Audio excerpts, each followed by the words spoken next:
Welcome to the ThriveHer podcast, where we empower women to take control of their unique health conditions and wellness journey during perimenopause and beyond. Our goal is to help you dream big and reach your fullest potential in every part of your life. Each week, the podcast dives into expert insights, natural solutions, and inspiring stories to support you on your journey. And now, here's your host, your no-nonsense naturopath, Rochelle Wade. Hello and welcome back to the ThriveHer podcast. Whether you're tuning in for the first time or you've been with me since the beginning, I am so grateful that you're here. Right now, in this moment, you've chosen to take some time for yourself, and let me tell you that that's the first step towards thriving.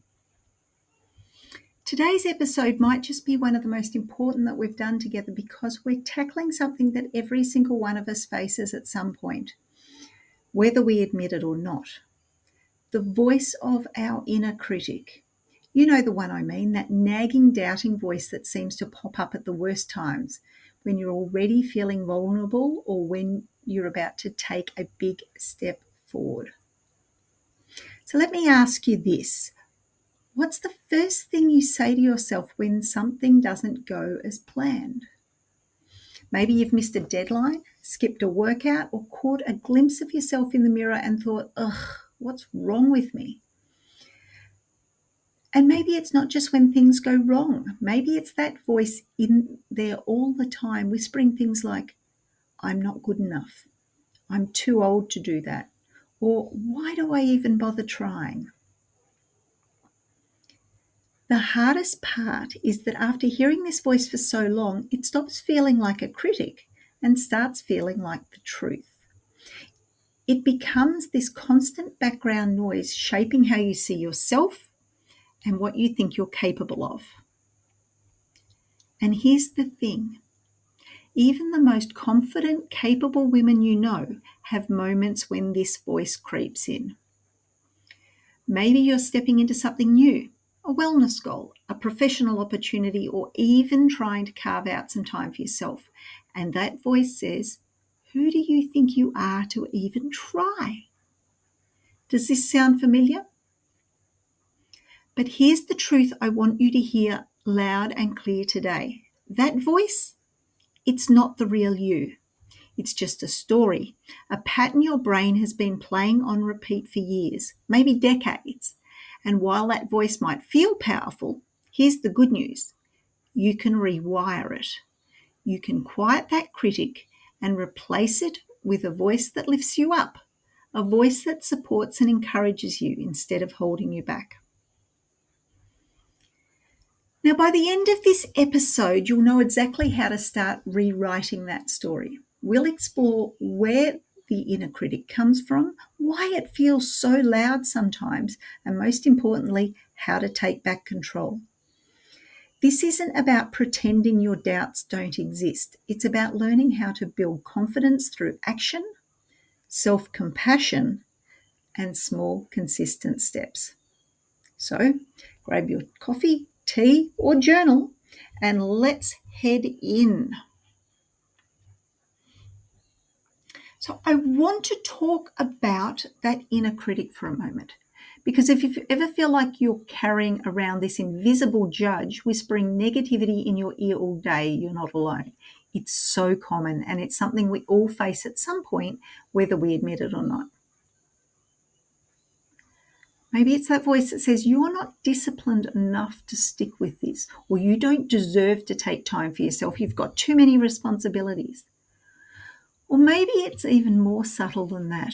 Maybe it's that constant feeling of, I should be doing more. Why can't I just get it together? I want you to think back to the last time you had an opportunity to try something new. Maybe it was stepping up for a leadership role, signing up for a fitness class, or even just prioritizing your own health after putting it on the back burner for years and putting others first. What's the first thought that came to your mind? Was it excitement? Or did the doubt creep in? Did you have thoughts like, what if I fail? What if people judge me? Or am I even good enough to take this on?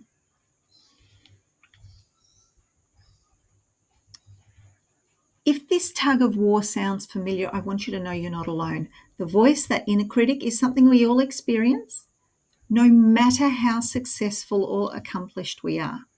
And let's be honest, it can feel exhausting, can't it? Like your own mind is holding you back from stepping into the opportunities that are meant for you. But here's the thing, that initial spark of excitement, that's the real you. That's the part of you that knows that you're capable and ready to grow. And the good news is that you don't have to let the doubt win. You don't have to let the critic drown your excitement or stop you from thriving. So here's where it gets interesting. That voice, it isn't something we're born with. It's something you learn. Over the years, we pick up messages from the world around us, whether it's a harsh comment from a teacher, being passed over for a promotion, or societal pressures on about how we should look or act. Think about your own life. Maybe someone told you you're not creative enough, and now you doubt your ability to pursue your dreams. Or maybe you've internalized the belief that you always have to put others first. And now your inner critic tells you that you're selfish when you prioritize yourself. Psychologists call this the negativity bias. It's a survival mechanism hardwired into our brains, designed to help our ancestors avoid danger. But today, that same bias often shows up as self-doubt and harsh talk instead of keeping us safe. The inner critic isn't permanent.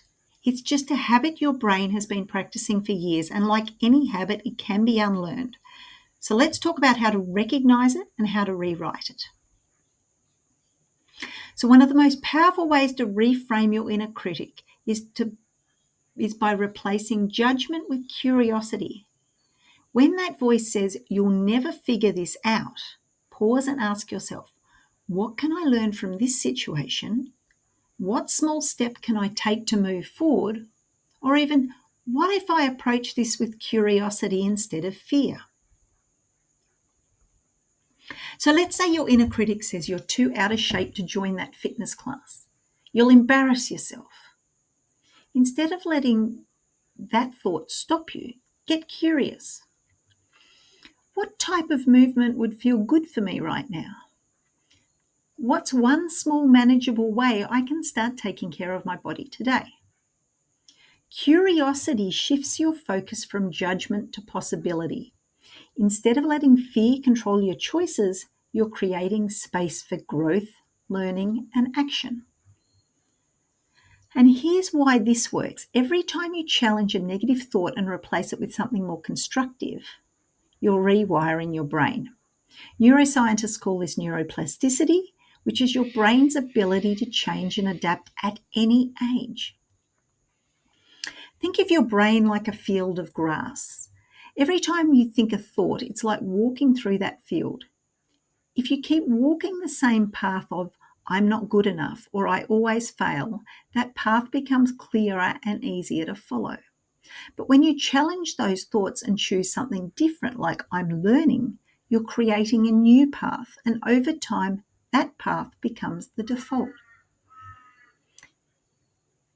Now, you don't have to silence the critic completely. It's about creating enough space for a new and more supportive voice to take root. Every time you notice, pause, and reframe, you're proving to yourself that you're stronger than that old story. Now that we've talked about recognizing and reframing your inner critic, let's talk about the real magic, how to take action even when that voice feels so loud. And this is where the real transformation happens, because confidence isn't something you wake up with one day. It's not something that you get from reading a book or even listening to a podcast, even this one. Confidence is something you build step by step through your actions. Your inner critic feeds on inaction. Every time you avoid something because of fear or doubt, you reinforce its message. It's like handing it a microphone and saying, "Go ahead, keep talking." But when you take even the smallest step forward, when you act in spite of that voice, you're proving it wrong. You're showing yourself that you can do the hard things. And here's the best part. Every small action you take builds trust with yourself. And that trust is the foundation of lasting confidence. Let's say your inner critic is saying you're too out of shape to join that yoga class and that everyone will judge you, and it feels easier to avoid the situation altogether, right? You don't sign up. You promise yourself you'll start at home, but somehow it doesn't happen, and your inner critic feels validated, whispering, "See, I told you couldn't do it." But what if you took a different approach? What if instead of telling that voice completely, you just acknowledged it, said, "Yeah, okay, I hear you.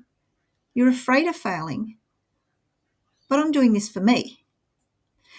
So you sign up for the class, and maybe it's not perfect. Maybe you're late, or your downward dog feels more like a shanky plank.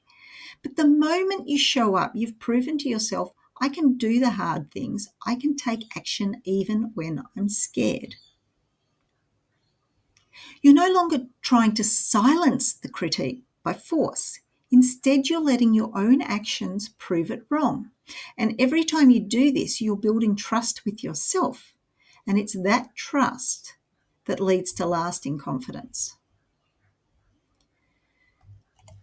And here's why small, consistent action is so powerful. It's backed by science. Research by Dr. B.J. Fogg, a behavioural scientist at Stanford, shows that starting with tiny, manageable actions, what he calls tiny habits, is the most effective way to create lasting change. And that's the basis of everything that we do at ThriveHer.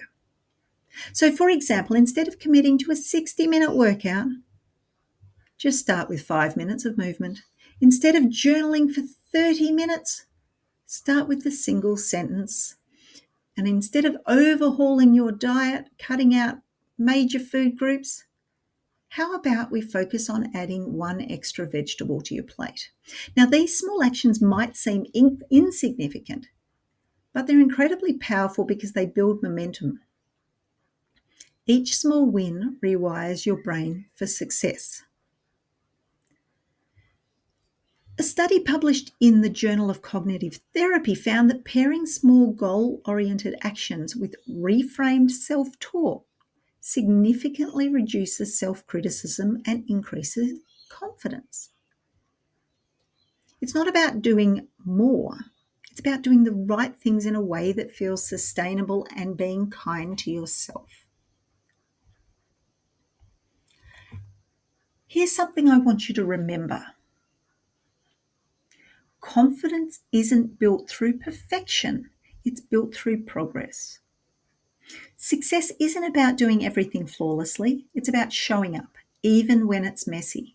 It's about choosing to act, even when you're scared.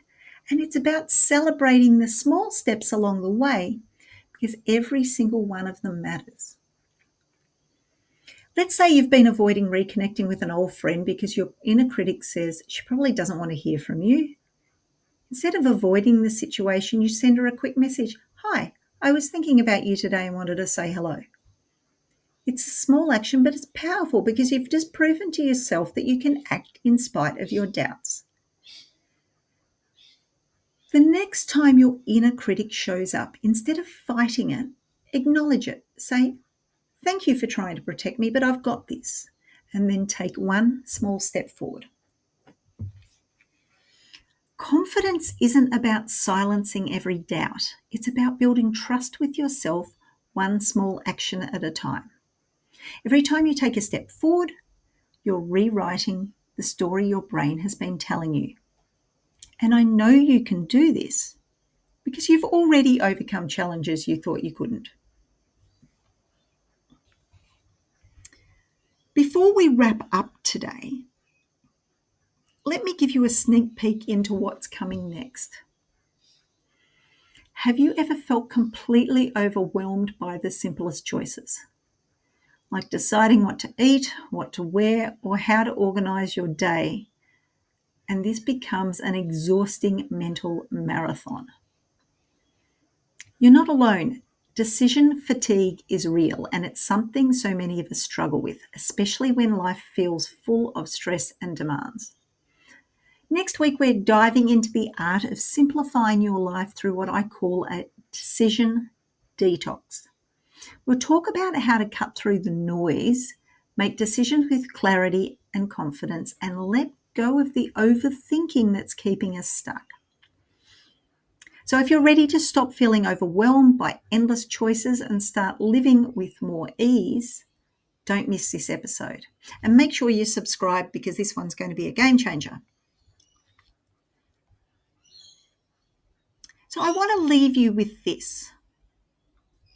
Listening to this episode today was already a big step because awareness is where the change begins. But real transformation happens when you take action, even if it's small, imperfect, and just for you.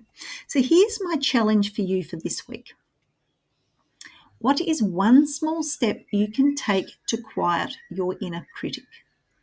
Maybe it's reframing one negative thought or finally saying yes to something you've been avoiding. Whatever it is, take the step and don't keep it to yourself. Inside the ThriveHer tribe, which is part of the ThriveHer membership, you'll find tools and resources and a community of women ready to support you.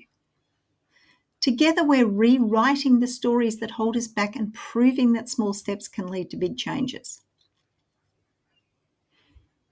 And if this episode spoke to you, I would love you to leave a review. Your words could help another woman take her first step towards thriving. And I thank you for being part of this mission. So until next time, keep believing in yourself, keep striving for more, and keep thriving because your best life is just ahead. Thank you for joining us on this episode of the ThriveHer podcast. We hope you found valuable insights and practical tips to help you on your path to achieving everything you want in life. Remember, with the right support, you can achieve anything. If you love this episode, please share it on Instagram stories and tag No Nonsense Naturopath. Also, if you enjoy the podcast, you'll love a ThriveHer membership. Check it out at thriveher.vip. Each interaction helps others find this valuable information. Connect with us on social media and join our community of thriving women. Until next time, stay empowered, stay healthy, and keep thriving.